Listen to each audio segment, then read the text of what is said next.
বন্ধুরা, আজ সোমবার সুপ্রিম কোর্টে যে 25,753 জন চাকরিজীবীদের দীর্ঘ চর্চিত ও আকাঙ্ক্ষিত মামলাটি ছিল তার গুরুত্বপূর্ণ হিয়ারিং হয়েছে। হ্যাঁ বন্ধুরা, আজকের এই হিয়ারিংয়ে মূলত হাইকোর্টের ডিভিশন বেঞ্চের দেওয়া নির্দেশিকার 8 নম্বর পয়েন্টের উপর স্থগিতাদেশ দিয়েছে। সেই 8 নম্বর পয়েন্টটি কী এবং এই স্থগিতাদেশ দেওয়ার ফলে ব্রাত্য বসু সহ রাজ্যের মন্ত্রিসভা কতটা লাভবান হবে যাবতীয় বিস্তারিত আজকের এই ভিডিওতে তুলে ধরব।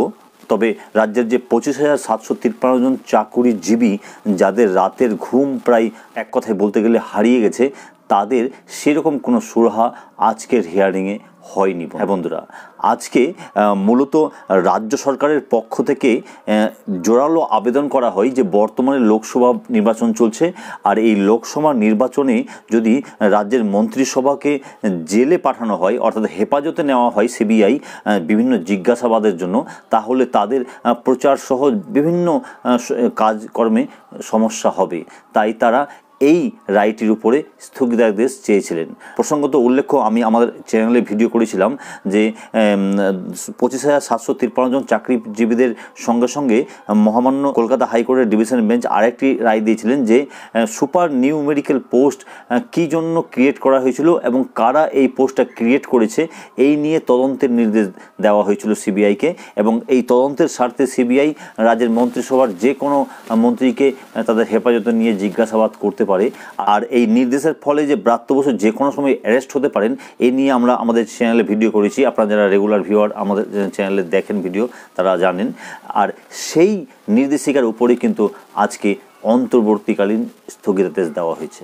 হ্যাঁ বন্ধুরা, সুপার নিউমেরিক্যাল পোস্ট কী জন্য ক্রিয়েট করা হয়েছে, কারা ক্রিয়েট করেছে, এই সংক্রান্ত যে তদন্তের নির্দেশ দেওয়া হয়েছিল 8 নম্বর পয়েন্টে, সেই 8 নম্বর পয়েন্টের উপর সুপ্রিম কোর্টের অন্তর্বর্তীকালীন স্থগিতাদেশ পড়ে গেল।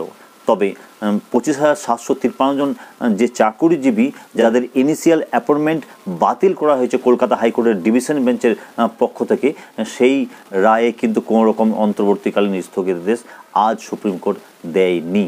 তবে এর পরবর্তী হিয়ারিং ডেটও দিয়ে দেওয়া হয়েছে সুপ্রিম কোর্টের পক্ষ থেকে, সেটা হচ্ছে আগামী 6 তারিখ সোমবার, থার্ড ফেজের ইলেকশনের আগে।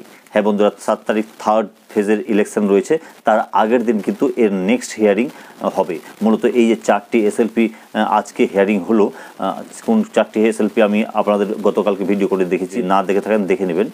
সেই 4টি এসএলপিরই একসাথে মামলা শুনবেন সুপ্রিম কোর্টের 3 জন বিচারপতি মহোদয়। তো আজকের এই রায়ের ফলে 25,753 জন চাকরিজীবীরা যে নিশ্চিন্ত হতে পারলো সেটা আর বলা যাবে না, তাদের আরও 7 দিন অপেক্ষা করতে হবে।